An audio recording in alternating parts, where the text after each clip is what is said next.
Hello, my creative souls. Welcome back to my channel. Today we're diving into the mysterious world of sorrow and shadow. I'm about to transform this simple figure into something far more intriguing. We're creating the shadow of sorrow. I know what you're thinking. Sorrow? Shadow? What's that all about? Well, this doll will be unlike anything I've ever created before. We're combining elements of darkness, emotion, and haunting beauty into a one-of-a-kind OOAK doll. If you're ready to take this creative journey with me, keep watching. Let's start by creating the base, the skeleton of the shadow of sorrow. I'm using wire, which is perfect for this project because it allows me to create the fluid, haunting posture I want. This figure will be leaning slightly forward as if burdened by the weight of sorrow.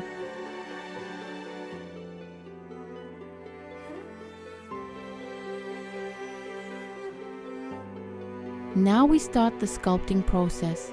I'm using polymer clay to shape the doll's face, hands, feet, and ribs. These elements are really important as they'll give the doll its personality and expression. For the face, I want something sad but beautiful. Hollow eyes, a soft expression of melancholy. Loneliness is a quiet companion, sometimes uninvited, sometimes a choice. It is the space between words, the silence that lingers when the melody ends. It can hurt, like an echo in an empty room, yet it can also bring solace, like a gentle rain on a scorching day. Loneliness reveals truths about ourselves that we overlook in the noise of everyday life.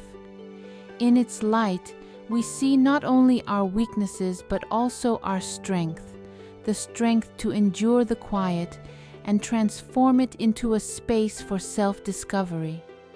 But loneliness has two faces. It can be our teacher, yet it can overwhelm us if it lingers too long. That's why it's so important to find hope within it, a warm flame that whispers that somewhere, in another place and time, someone is waiting, that our heart, though silent now, still beats with the rhythm of longing to be heard. Loneliness is not the end, it is a pause, and every pause leads to a new sound, a new melody, where perhaps we will find connection once more.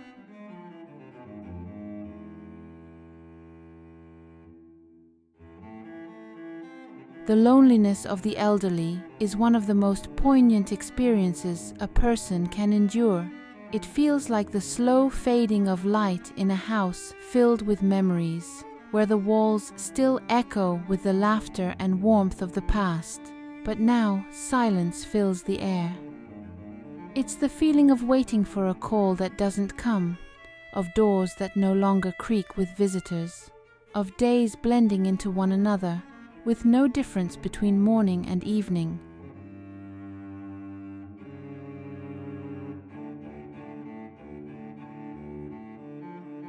Once we've finished sculpting, it's time to bake everything. This hardens the clay and locks in the details. Now that our pieces are baked, I'm going to shade them using dry pastels. I want to give the doll a muted, somber look.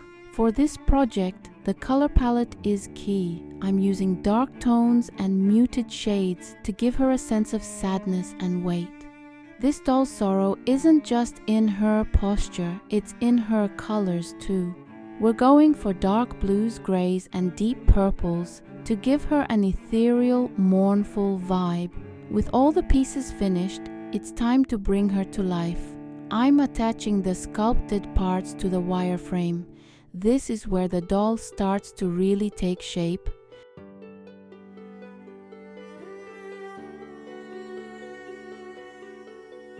Elderly people often carry entire worlds within them, stories no one listens to, wisdom they have no one to share with.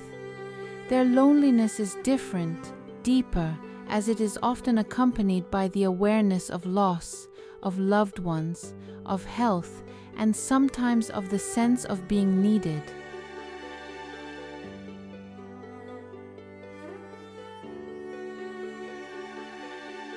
Now I'm going to wrap the body in upholstery stuffing. This will give her a soft, full form. But I also want to give her some structure, so I'm going to use foam for the outer layer. This will allow us to maintain the right balance of softness and firmness. The combination of foam and stuffing will create a body that feels alive but also weighted, as if every movement is influenced by the sorrow it carries.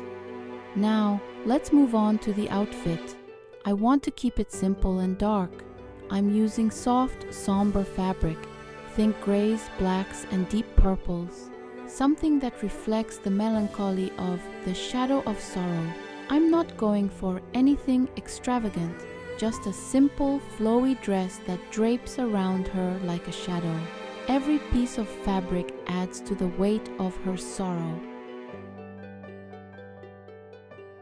Yet, within this loneliness, there is still a spark, a hope for a conversation, a smile, a gesture that reminds them they are not forgotten.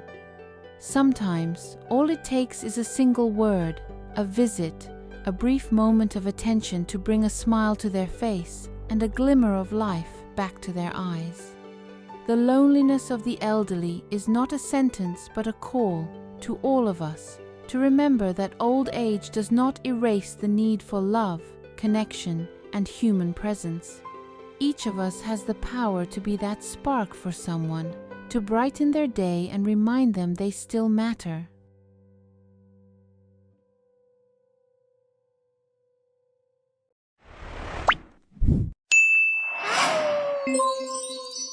In the forgotten corner of an old crumbling castle, where light never reaches, there was a shadow. But this was no ordinary shadow.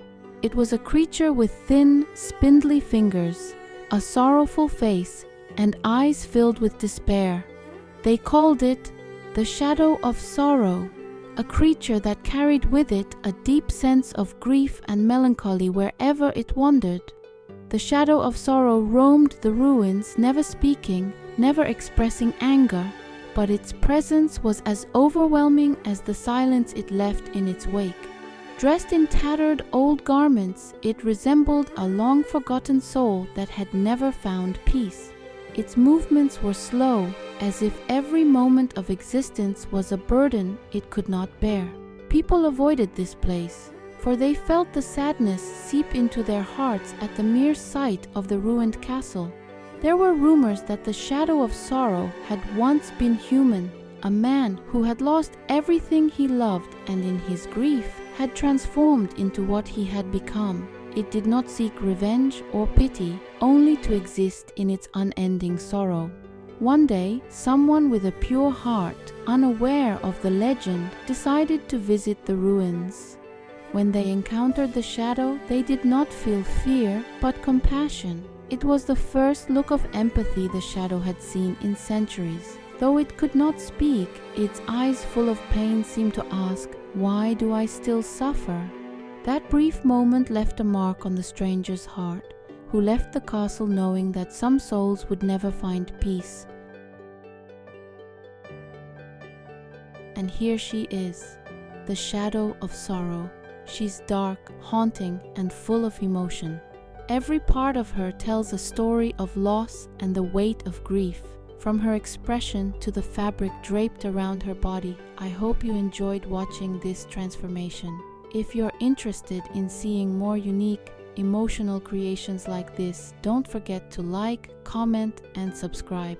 And for more behind-the-scenes looks at my projects, check out my Patreon. Thank you so much for joining me in this emotional journey. Until next time, stay creative and keep crafting from the heart.